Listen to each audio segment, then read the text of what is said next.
How you feeling? I'm feeling good. Yeah? Yeah. I'm not. I'm a little tired. Yeah. I'm in a lot of pain. I don't know what the hell happened to me, but... Your tooth is killing you, I know. Yeah, the entire right side of my face is in agony. And I can barely keep my eyes open. It's not been fun. And this all... I know how Harvey Dent feels. True, very true. But this all happened last night as we crossed the border from Indiana to Ohio. Oh, right. On our way back from Chicago, Yeah. where we spent the weekend at the Windy City Comicon. Which was pretty darn sweet. It was pretty darn sweet. Thanks, Chris, for putting it on. Yeah, Chris Niesman from Around Comics. Let's give him a little bit of a golf clap. Yay! And also, let's not forget Sal and Tom and any other people who helped out. Comic Book Queers were there. They were henchmen. Oh, yeah. Yeah, they were, all the helpers there were wearing henchman T-shirts. So, we left here Thursday night, right after I got off work. After I got off my couch, because I was off on Thursday.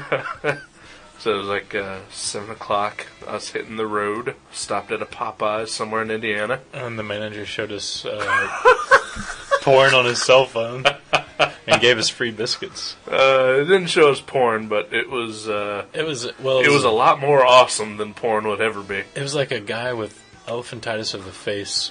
A pretty jacked up, fucked up face, Talking about... eating pussy. I was going to say performing cunnilingus, but whatever. Let's not mince words.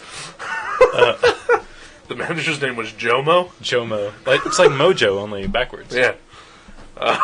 Well, we got in and the grunt behind the counter kept hooking us up with free chicken and free rice and beans. It was weird. And free drinks. And I went back up because he forgot to give us biscuits. Right. Because we actually ordered biscuits. Right.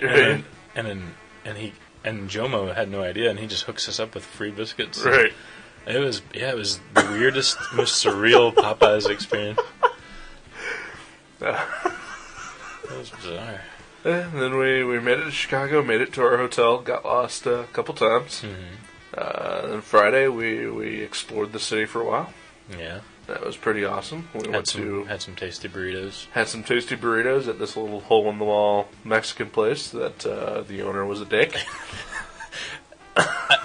He seemed like he wanted to kill us. Yeah. I don't know why, because we were real quiet. Yeah. I think it's because we actually ordered food. He did smile at the lady that ordered after us. Of course. Yeah. But yeah, he looked like he would like to squeeze our heads until they popped. Yeah.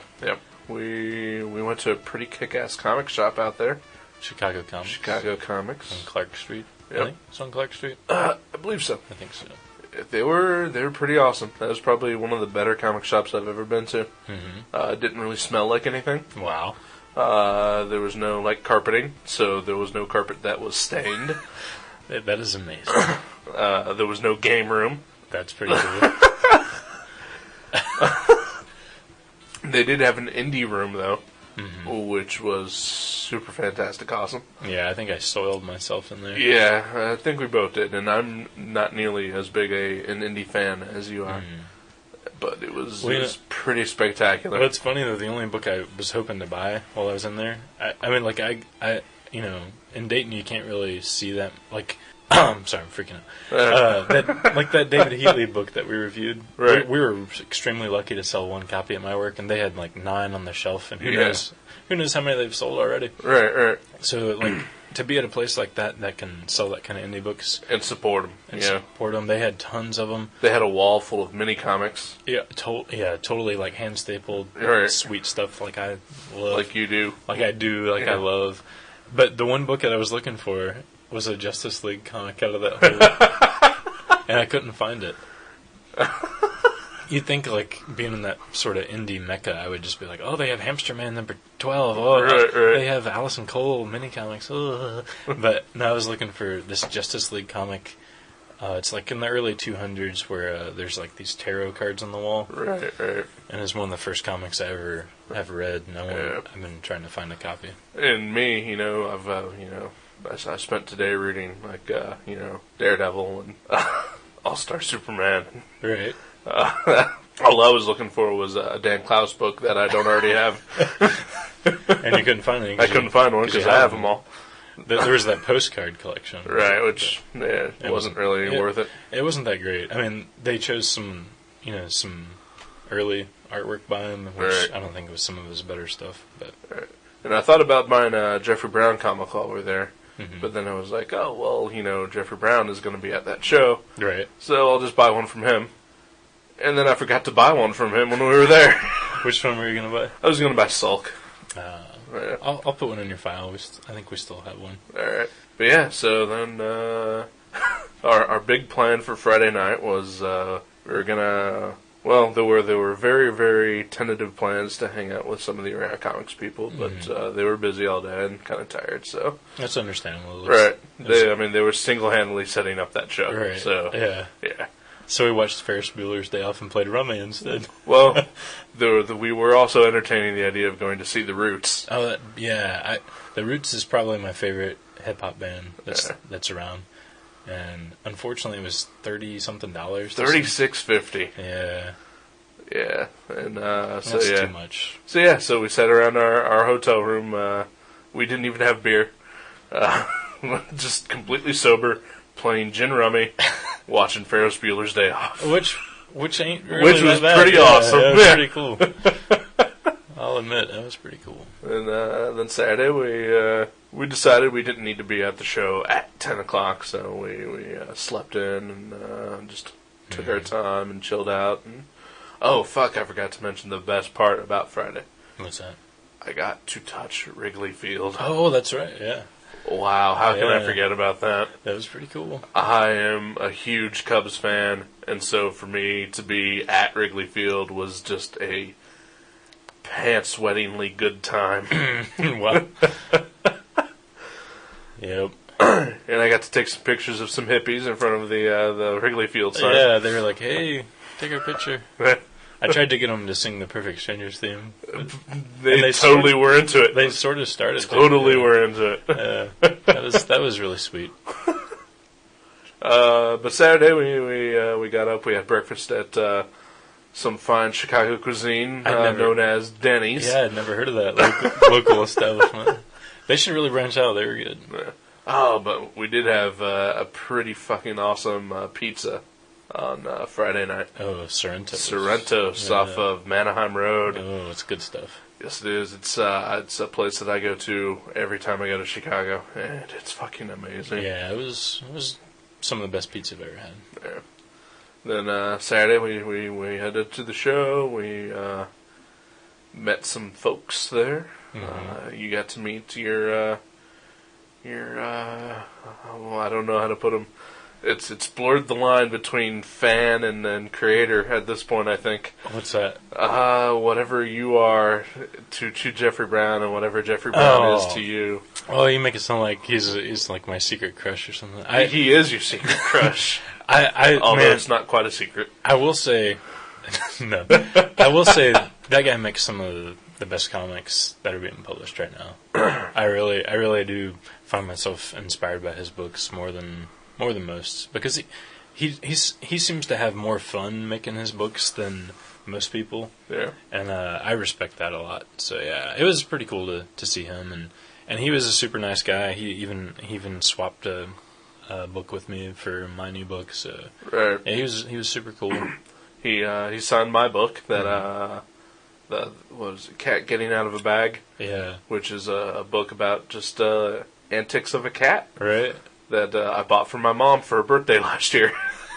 and that sounds terrible to me. Like that description, if I read that, I'd be like, wow, that sounds awful. But I mean, I'm a cat owner, and I read it, and yeah, it was some of it was cute, and some of it, there's things in there that you can relate to that aren't your typical cat experiences. Like right. I remember one in particular was, and I love it how it's kind of like Peanuts, where you never really see the people, right? Like the adults, all you see are the cats and like the people's feet. Right. And there was one where a guy just got off the phone, and obviously, something tragic happened. Right. And he's crying, and the cat comes up and, just, rubbing on his leg, trying to play with him. Right. And I've totally had that same experience over the years several times. Yeah, so, yeah. And that's not something you usually would see in a cute book about cats, Right. So I thought that was... Yeah. I thought it was well done. It's a very good book, and my parents liked it, which, they don't really like comics. The only other comic that they've ever read is Road to Perdition. So... that's pretty much the gamut of comic books. Cat getting out of the bag, Road to Perdition. There's not... What else is there? Yeah. But, let's see. I got a chance to meet quite a few people. Jason Howard, who... does the Astounding Wolfman, the first book we reviewed for this show. Yeah, that's right. He was pretty cool. He was real nice. Talked to him for quite a while, looked through his sketchbook, asked him some artistic questions. He said he hates drawing motorcycles over and over. Yeah. He likes drawing illustrations of motorcycles. Right. Met Gene Ha, also asked him about his art style, and he's great. Gave me a quick run through. He was pretty awesome. He was drawing the entire time we were there. Let's see, who else did I meet? Mike Norton. Mike Norton. I wasn't going to mention him yet. Fucker. I'm sorry. You asked who you met. No, I didn't ask. You said, who else did I meet? It was a rhetorical question. Oh. Okay. Because I was asking to myself and running through the list, and Mike Norton was going to be the last person I mentioned. Well, now he's in the middle. Well, now... He's the meat of the sandwich now. Oh, fuck. Anyway, I met Don Kramer. Oh. You met Will Pfeiffer. Will Pfeiffer. Pfeiffer? Hilary Barta pronounced it Pfeiffer, so yeah. I guess that's how it is. I think that's how it actually is pronounced. I'm going to trust Hilary on that. Yeah. Met John Santos, who does the Word Balloon podcast. Mm-hmm. He was pretty nice. He was pretty awesome. Will Pfeiffer was also awesome. What was that Batman artist's name? Batman. Don Kramer. That's I already mentioned him. Hilary Barta, I met him as well. Francesco. Not a particularly huge fan of his work. Mostly just out of I've never bought anything that he's drawn. Mm-hmm. If he's drawn anything, I don't know. But hell of a nice guy to talk to. Really? Just incredibly friendly. I didn't meet him. Really outgoing. If you would have just had a lot of fun, and you probably would have bought something from him because he's that awesome. Is that cool? Yeah. And I did. I bought a couple sketchbooks off of him and talked to him for like 20 minutes, it seemed like. He was just a hell of a nice guy, and he is a really good artist. He's like... He's got that pinup style. Yeah, the Adam Hughes, Frank Cho, vein of artists, which is certainly not a bad thing. So, yeah, but yeah, I mean, he was incredibly nice. So yeah, it was good to meet him. Scotty Young. Oh yeah, Scotty Young. Yeah, I met him. He was also incredibly nice, really outgoing. I bought a sketchbook off of him, which is a cool sketchbook anyway, just because I love his art. But man, the fucking production values on that thing was amazing. I was super impressed. You showed it to me at the hotel, and I swear I looked at every page. I couldn't keep my eyes off of it. It was printed on full color, glossy paper.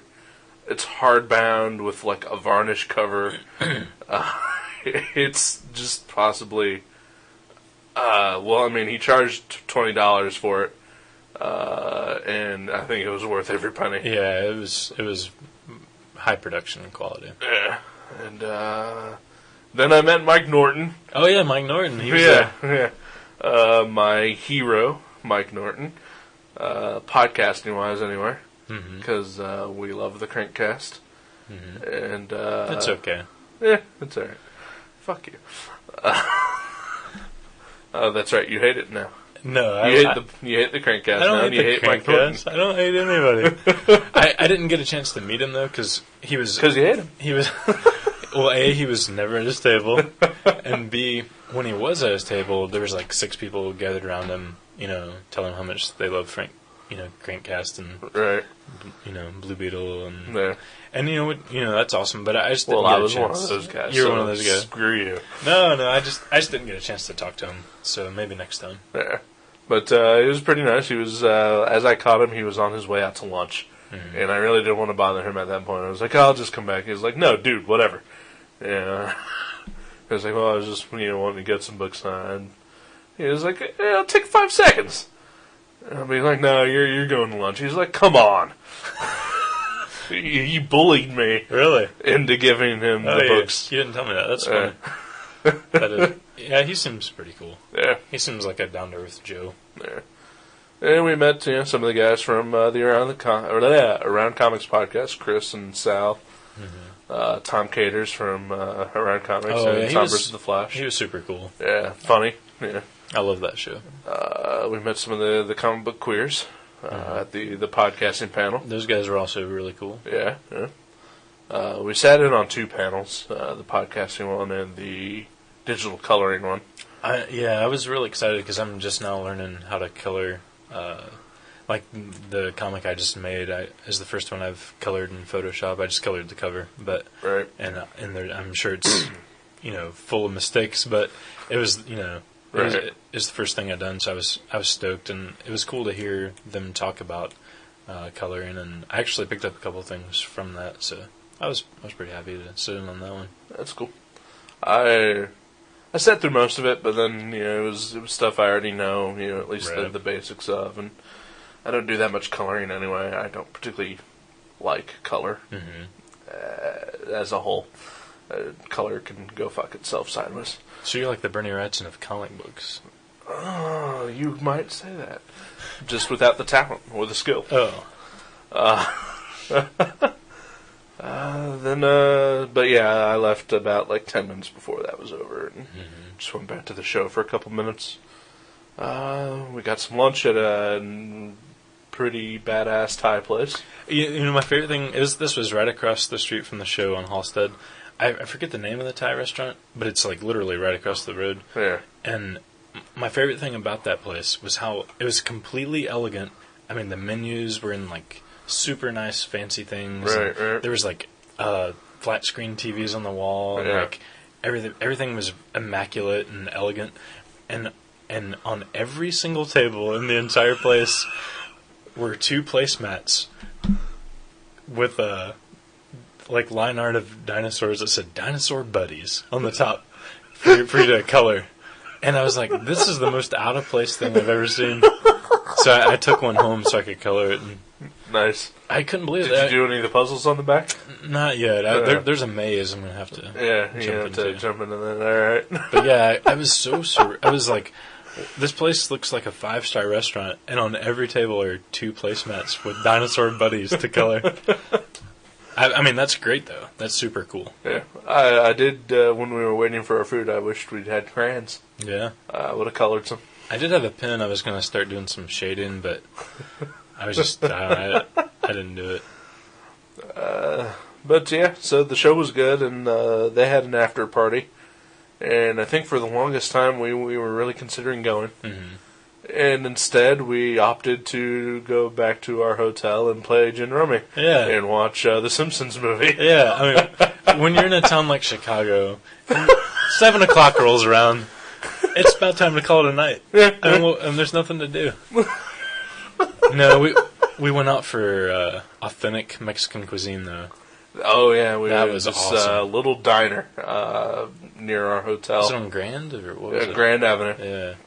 And we were just, I don't know, we didn't really know where to eat. We didn't know what we were really in the mood for. Mm-hmm. So we just sort of started driving around.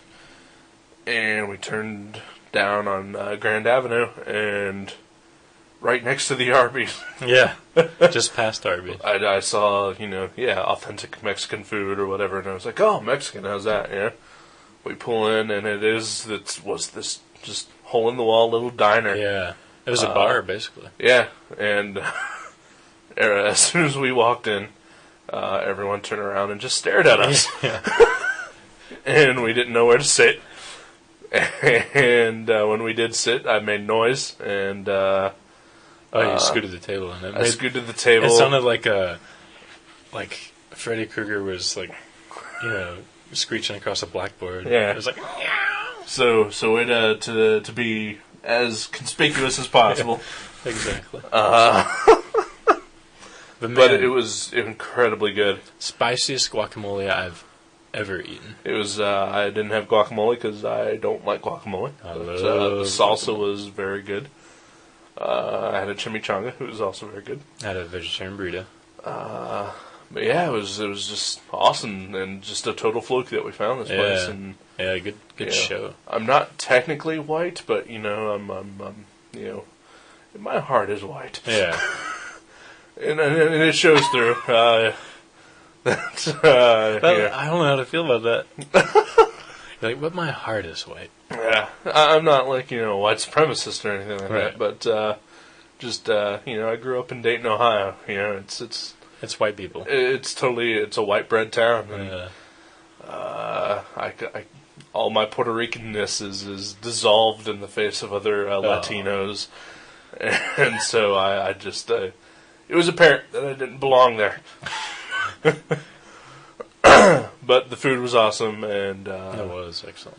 So that was pretty awesome. And every time I go to a new town, it's always awesome to try someplace new. Right.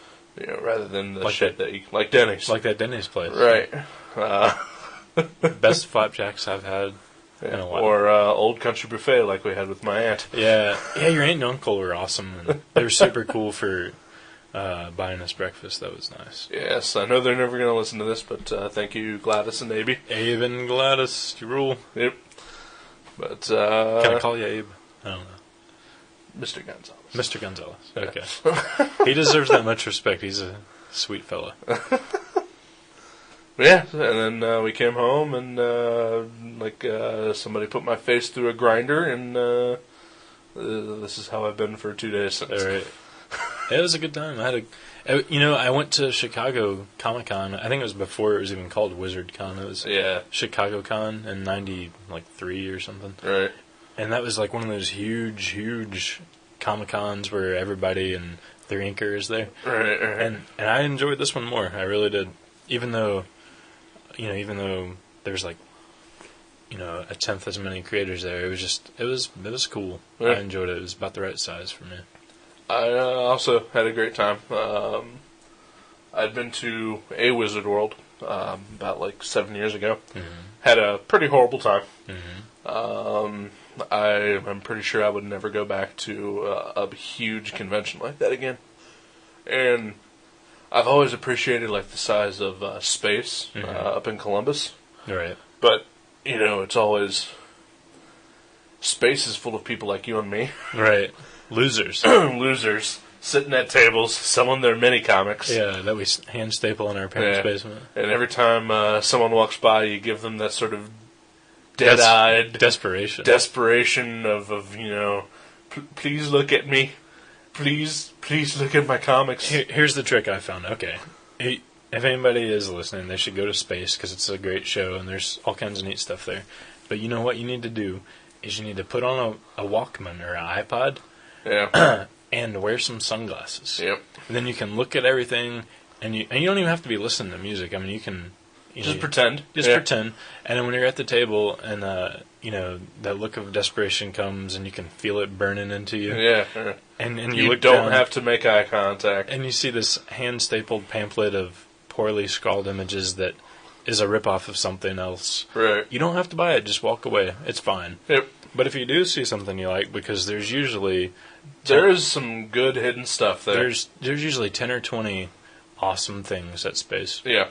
So buy those things and ignore the rest. Yeah, it's pretty much if you can get away from making eye contact with the people behind the table, you're golden. There is a little guilt in there. I'll admit, on more than one occasion I've bought something I did not want. Because I was like, man, that guy, he looks like he hasn't sold anything all day, and that guy right now has a gun to his head. Yeah.